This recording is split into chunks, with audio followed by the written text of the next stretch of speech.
The Kaminoans are a species who have gone down in history as the famous cloners of the Grand Army of the Republic. If not for them, the Clone Wars wouldn't have even had its name, and of course, Sidious wouldn't have the method by which the Sith Grand Plan would come to fruition. When we first met the Kaminoans through Obi-Wan, they were tall, slender people living in the bleach-white corridors of an advanced facility. They were exceedingly polite to the Jedi Master, all the while moving and speaking with otherworldly grace and eloquence. From this interaction alone, no one would know just how barbaric and cruel their society truthfully was. Some time ago, we covered the complete history of the timeline of Kamino, and in that video, we touched on the Kaminoan society a bit, how they developed to survive from a catastrophic event in the planet's history, and how it changed them for the worse. Well, today, we wanted to cover just how deeply messed up their species truly became and the ethics of it, as the Kaminoans live purely by survival and perfection. The event that destroyed the Kaminoans was known as the Great Flood.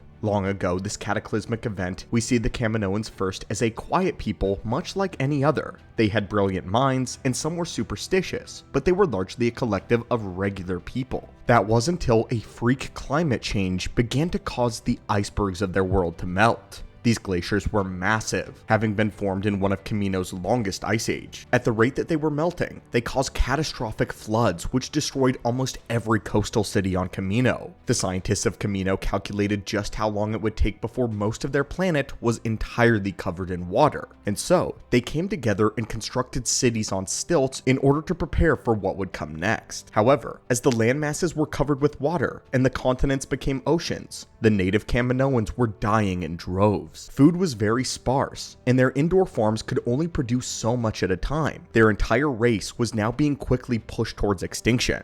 The Kaminoans were an isolationist society since their world existed in a satellite galaxy slightly removed from that of the main galaxy. They heavily disliked many outsiders, and were already very xenophobic, so reaching out for help wasn't something that they were able to do at this period of time, since they had no greater connections at all, and weren't willing to go out and make any. Instead, the Kaminoans decided to strengthen their people through a process of selective breeding, in order to produce the finest of genetics. In order to stop the weakness in their people that they believed had grown inherently, they killed off those who they saw as genetically inferior. The Kaminoans only wanted the strongest and the healthiest of their kind to reproduce in their society. They wanted their people to be stronger so that no flood or cataclysm would ever level them again. And this is when they made a breakthrough in another part of their studies, in cloning technology, converting one of their stilted cities into an entire science facility. Using their new cloning practices, the Kaminoans were able to replicate livestock in order to eat. Once this was perfected, the Kaminoans soon began to clone the strongest members of their own society in order to rebuild their lost numbers. Cloning technology had been the savior of the entire race of Kamino, but it would also change them forever, and not always for the best. The Flood and cloning had completely changed Kamino. The value they now placed on survival through the best and the strongest meant that they had become obsessed with reaching a state of perfection. This wasn't just in cloning either. The designs of their cities, their clothes, their people moved with uniformity and minimalism. Perfection to the point of intolerance. The struggle for their survival only increased their inward social focus. Before long, almost every city on Kamino had been converted into a cloning facility, and their entire way of life revolved around this. Scientific accolades were the only thing that mattered in their culture beyond physical conformity and perfection. Though outwardly a humble people, their grace was only a mask. They were an extremely prideful group, having genetically bred most emotions entirely out of their species. They were only left with the pride of their cloning science. Their main goal in life was the constant striving towards improvement, and so any being that tried to improve themselves was worthy of the Kaminoans' respect and honor. This is why the Kaminoans got on quite easily with beings such as the Jedi and Sith. However, those that were stagnant in their development were seen as less than even garbage to be thrown away. Kaminoans believed themselves to be the highest form of sentient life. They believed that they had achieved near perfection, and this only increased their xenophobia. Their society had now developed into a caste system. As a Kaminoan, your caste and job would be what you would do for the entirety of your life. It was something determined at birth by your eye color alone. Gray eyes were considered perfection and the pinnacle of the Kaminoan society. They were the highest caste and primarily served in the governmental positions that were needed, usually being administrators and lead scientists of the facility. Yellow eyes were the middle, handling skilled work. They were able to work around the gray eyes and take care of the more technical work that the gray eyes would dictate for their research. Blue eyes were the lowest caste of their society and were subject to manual labor and exclusively menial tasks. They were treated poorly by the higher castes and were basically slaves, but it could get worse. What if one was born with green eyes? This was a rarity, only happening in a few cases due to genetic mutations or defects. The Kaminoans saw these green-eyed individuals as not only genetically inferior and therefore detestable, but also as a threat to the order of their society. The Kaminoans would attempt to exterminate any green-eyed infants shortly following their birth. This has got to be one of the most messed up things we heard of being normal in any species culture in all of Star Wars lore. To sort one's people into lifelong roles based on something as arbitrary as their eye color is despicable enough. And long ago, the Kaminoans staked themselves as being ruthless by allowing their weakest members to die off without allowing them to reproduce whatsoever.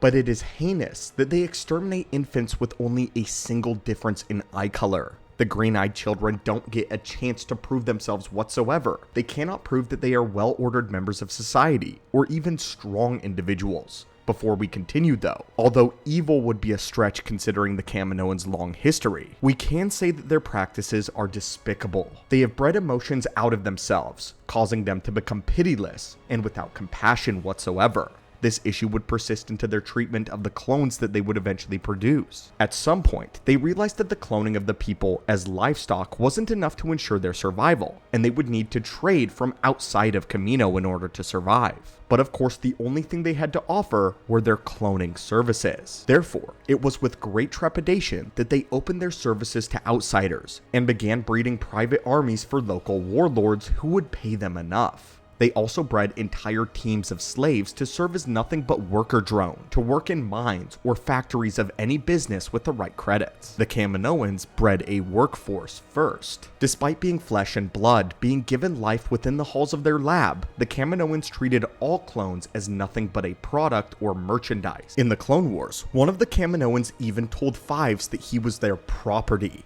and because of that, they can do with him and his brothers whatever they wished. And of course, if there were any defects in the clones, they would be disposed of as well. In the days of the Grand Army, it was only the compassionate presence of the Jedi that kept the Kaminoans from getting rid of defective clones. In the case of 99, he was allowed to live, but was subjected to menial labor for the rest of his life. But 99's existence sparked the curiosity of the Kaminoans to breed a small group of clone troopers with unique specialities, hence Clone Force 99.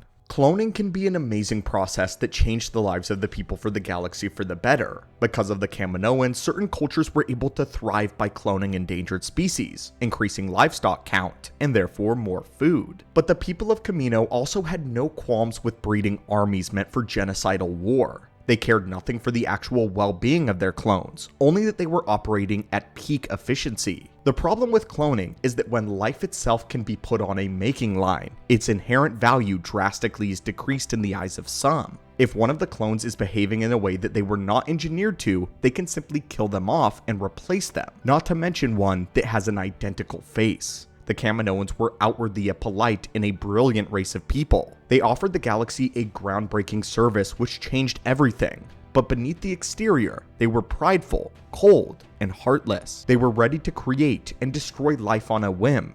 Having survived such a historical catastrophe, they were changed forever. As to them, life became more like a business. To their own people, they grew to be intolerant, murderously obsessed with perfection. On Kamino, freedom was non-existent. Purpose was determined for someone at a single point in their life based purely on how they were born, what they looked like. For a people that values progression and development so much, they betray their own values by not allowing their race with different eye colors to ascend through their caste system. And not only this, but they believe that the clones can't be anything more than they are genetically programmed to be. But for their own rules of personal development, they have condemned themselves. So my friends, what are your thoughts on the Kaminoans overall? And how would you define them as a people? Complex, good, or evil. As always, my friends, thank you so much for watching, and may the Force be with you.